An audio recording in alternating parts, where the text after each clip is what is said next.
Alright, this video is going to go over how to post code.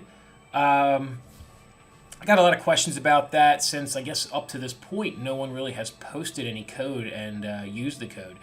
So I decided to make this video. You can see here this is actually, should look familiar, this is your vice jaw stop. I didn't really show the code, posting the code at the end of that video. So I figured I'd make a separate video. That way people could just refer to this without having to watch that video or try to find it and scroll through it. In the background you might be able to hear some music and some machines running. We are actually in full gear here, so students are actually out there knocking projects out currently. It's like a beehive out there and I love it. So anyway, without further ado, let's talk about this code. So the button that you're going to use is going to be this G1 button, and it's going to post all selected operations, as you can see there by the little note when you hover over it. So if I only have one operation selected, that is all it will post. If I click that button and hit check, it will actually give me a pop-up asking, did I do this on purpose? Do I want to post all of them? If I don't, then of course I just hit no. If I do, then of course I can hit yes, and it'll go and select them all and actually post all of them. So I'm just going to cancel out of there, and I'm going to select them all by clicking on machine group and just hit G1, and see, now it didn't ask me that because I have them all selected.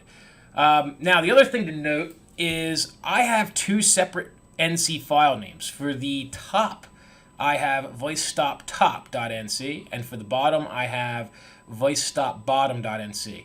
What that is going to do is going to separate them into two separate NC files like you see here, because you can see I've already actually posted these.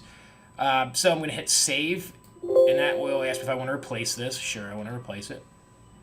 And then it'll ask me about the bottom, and I'll hit save, and there we go. Oops, do I want to replace it? Yes. And there we go. So now I have them both come up in Simco editor. And my editor is Simco. I have it set to Simco, mainly because I use that to grade a lot of student code. It has a back plotter, which is kind of nice. You can kind of back plot stuff and see what it's doing, what your actual code is doing. Just something to remember, when you do your simulation in MasterCAM, when I do this simulation, this doesn't actually do exactly what the code is going to do, per se. Your post could have some things in it that could make the code do different stuff. It will do this, what you see here, but it might have other stuff as well that it will do in your post. So this doesn't simulate exactly the code that your post is going to put out. Whereas this Simco, this actually does simulate exactly what your code is going to post. So I actually closed Simco out, but oh, there it is. Sorry. So it doesn't exactly simulate. So this here gives you a little better idea what your code is going to post. You have both of them here. You can edit them, and then if you make an edit, you can just hit save as and save it to your flash drive or wherever you want. Real quick, if you want to change your editor for MasterCAM, that actually can be done in your configuration. And oh, it's actually, I had it on it already. Right here's your editor, and you can drop down and pick. You can even do Notepad, Simco. This is the Simco that comes with MasterCAM. This is basically an abridged version, whereas this is the full editor version with the backplot. This version doesn't have the backplot. That comes with MasterCAM. This Simco edit, this is the full version. You actually have to purchase that separately.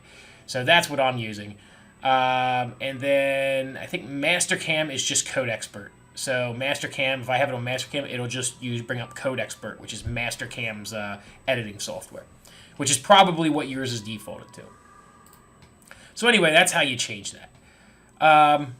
Okay, so I'm going to X out of there. The other thing, obviously, my post has to be correct.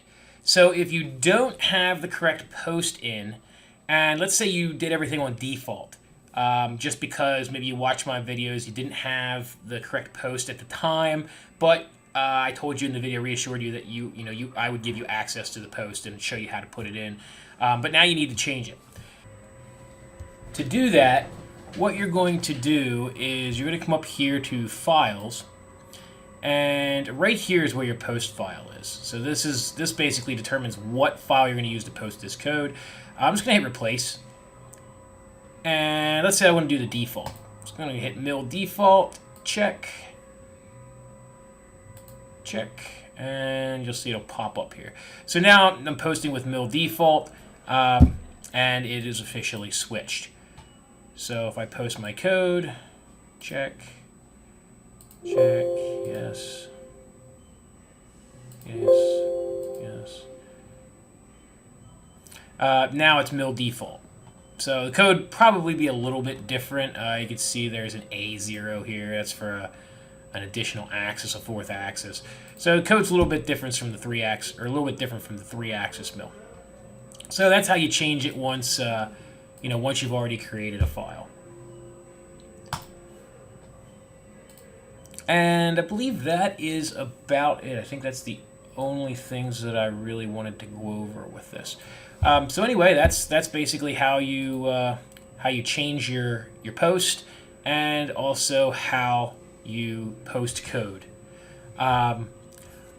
One thing is that when you're posting that code, just make sure you look over, make sure it's the right code that you're posting.